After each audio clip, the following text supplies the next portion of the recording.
எங்கள் வீட்டின் பின்னாடிதான் ஹெப்சிபா அத்தையின் வீடிருந்தது. அவர்கள் வீட்டின் கொல்லைப்புறத்தில் இருந்து பார்த்தால் பறந்து விரிந்த சிட்லபாக்கம் ஏரி தெரியும். சாந்தமும் அழகும் நிறைந்த விஷயங்கள் எல்லாமும் பயமுறுத்தக்கூடிய தன்மையையும் தனக்குள் கொண்டிருப்பதைப் போல் அந்த ஏரி மௌனமானதொரு பயத்தை பார்ப்பவர்களுக்கு கொடுத்து கொண்டிருந்தது என்றே நினைக்கிறேன். அதனால்தான் என்னவோ எவ்வளவோ பேர் வந்து பார்த்தும் யாரும் அந்த வீட்டுக்கு குடி வரவில்லை. ஹெப்சிபா அத்தை தன் மகள் ஜெனிபர் அக்காவோடு நாகர்கோயிலில் தங்கி 2 ஆண்டுகள் ஆகிவிட்டது. இந்த 2 ஆண்டுகளில் 3 குடிகள் அந்த வீட்டுக்கு வந்து போயினர். கடைசியாக இருந்த பேச்சுலர் ஆட்கள் சொல்லிக் கொள்ளாமல் காலி செய்து போய் 6 மாதங்கள் ஆகிவிட்டிருந்தது. 3 வாலிபர்களும் தங்கள் துணிமணிகளை கூட எடுக்காமல் வீட்டை விட்டு போய்விட்டனர். ஹெப்சிபா அத்தை தான் ஊரிலிருந்து வந்து அவர்கள் துணிமணிகளை ஆள் வைத்து எடுத்து போட்டார். அட்வான்ஸ் கழிஞ்சு போய் 2 மாசம் வாடகை வேற பாக்கி என்று புலம்பிக் கொண்டே சென்றார் அத்தை. இவங்கெல்லாம் ஏதாவது பேங்க்ல லோன் வாங்குவானுங்க, கட்ட முடியலனா இப்படித்தான் திடீர்னு வீட மாத்திட்டு போயிட்டு வானுங்க என்று சொல்லி அப்பாதான் முன்னாள் வங்கி மேலாளர் என்பதை நிரூபித்தார். அந்த வாலிபர்கள் போனதற்கு பின்பு வீட்டை வந்து பார்த்த 50 சொச்ச பேர்களில் ஒருவர் கூட அந்த வீட்டை குடியிருக்க இறுதி செய்யவில்லை. எங்கள் வீட்டின் பக்கவாட்டில் 3வது குறுக்கு தெரு இருந்தது. குறுக்கு தெருவின் கடைசியில் வடக்கை பார்த்தவாறு ஹெப்சிபா அத்தையின் வீடு அமைந்திருந்தது. பிரதான சாலையில் செல்வோருக்கு அங்கே அப்படி ஒரு வீடு இருப்பது கவனத்திற்கு வராது என்பதால் ரோட்டின் மேல் இருந்த எங்கள் வீட்டில் டூலெட் பலகை மாட்டியிருந்தோம். அத்தை வீட்டின் சாவியும் எங்களிடம்தான் இருந்தது. யாராவது அந்த பலகையை பார்த்துவிட்டு எங்கள் வீடுதான் காலியாக இருக்கிறது என்று எண்ணிக்கொண்டு வந்து கேட்பார்கள்.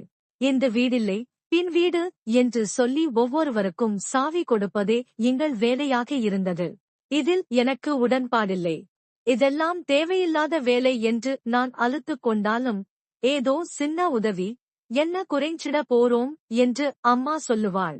ஆனாலும் யாருமே குடி வரமாட்டேன் என்கிறார்கள் எனும் போது அம்மாவுக்கும் அவ்வப்போது சலிப்பு வந்து போகும்.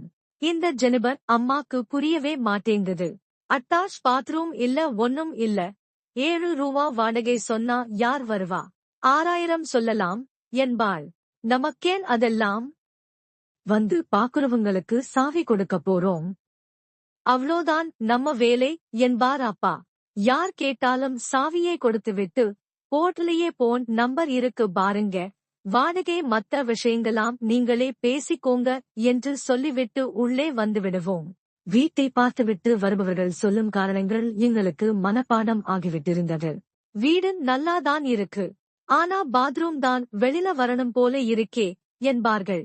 பாத்ரூம்லாம் பிரச்சனை இல்லங்க, இந்த ஏரி இருக்கே, பொம்பள புள்ளைங்க இருக்காங்க, சேஃப்டி பத்தாது இல்ல, ஏரிய ஒட்டி புதர் மண்டி கிடக்கு, பாம்புலாம் ஊர்ந்து வந்துருச்சுனா ஏதாவது திருட்டு பயம் இருக்குமா, ஆளாளுக்கு ஏதோ சொல்லி சாவியை திருப்பித் தருவார்கள்.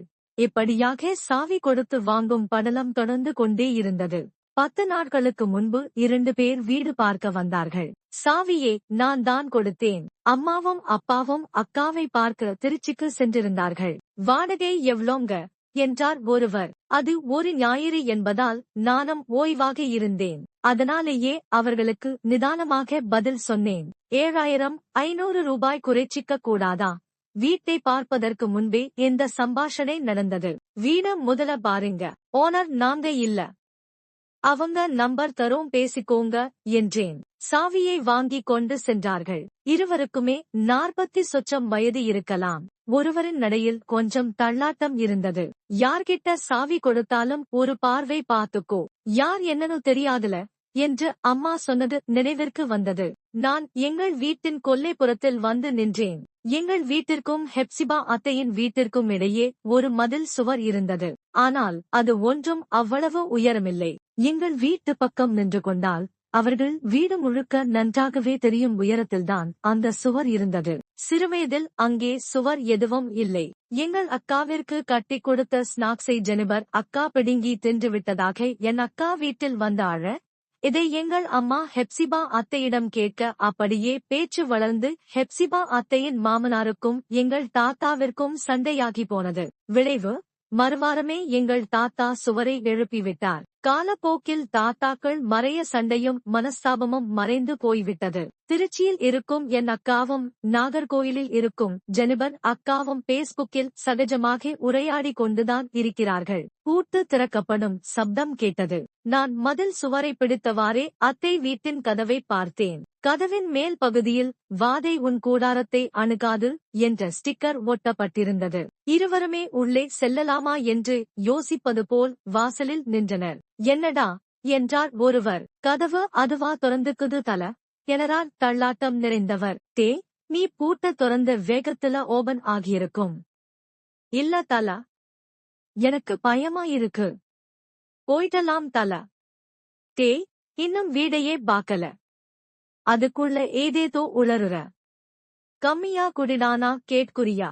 வேணாம் வேணாம், இந்த வீடே வேணாம். இங்க நிக்கவே முடியல. உடம்புலாம் எரியுது. அந்த ஆசாமி விட்டால் போதும் என்று வெளியேறினார்.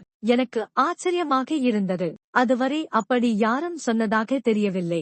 நான் அமைதியாக பார்த்து கொண்டிருந்தேன். இன்னொருவர் வீட்டை பூட்டிவிட்டு சாவியை மதில் சுவரின் மேலாக என்னிடம் கொடுத்தார். நீங்க ஒன்னும் நினைச்சுக்காதீங்க, வாடகை அதிகம்னு யோசிக்கிறான் போல. ஆளு நிதானமா வேற இல்ல. அப்புறம் ஏன் வீடு பார்க்க வந்தீர்கள் என்று மனதில் நினைத்துக் கொண்டேன். வந்தவர் போதை ஆசாமி என்று தெரிந்ததால் நான் இந்த விஷயத்தை பொருட்படுத்தவில்லை. ஓரிரு நாட்கள் கழித்து 2 பெண்மணிகள் வீடு பார்க்க வந்திருந்தார்கள். ஒருவருக்கு 30 வயதிற்குள் இருக்கும். இன்னொருவர் 60 கடந்தவராக இருந்தார். கிறிஸ்டின் வீடுன்னு சொன்னாங்களேபா, வீடு எல்லாருக்கும் கொடுப்பாங்களா இல்ல இயேசு சாமி கும்பிடறவங்களுக்கு மட்டும் தானா என்று வினவினார் வயதான பெண்மணி. மஞ்சள் குளித்த முகம், கழுத்தில் துளசி மாலை,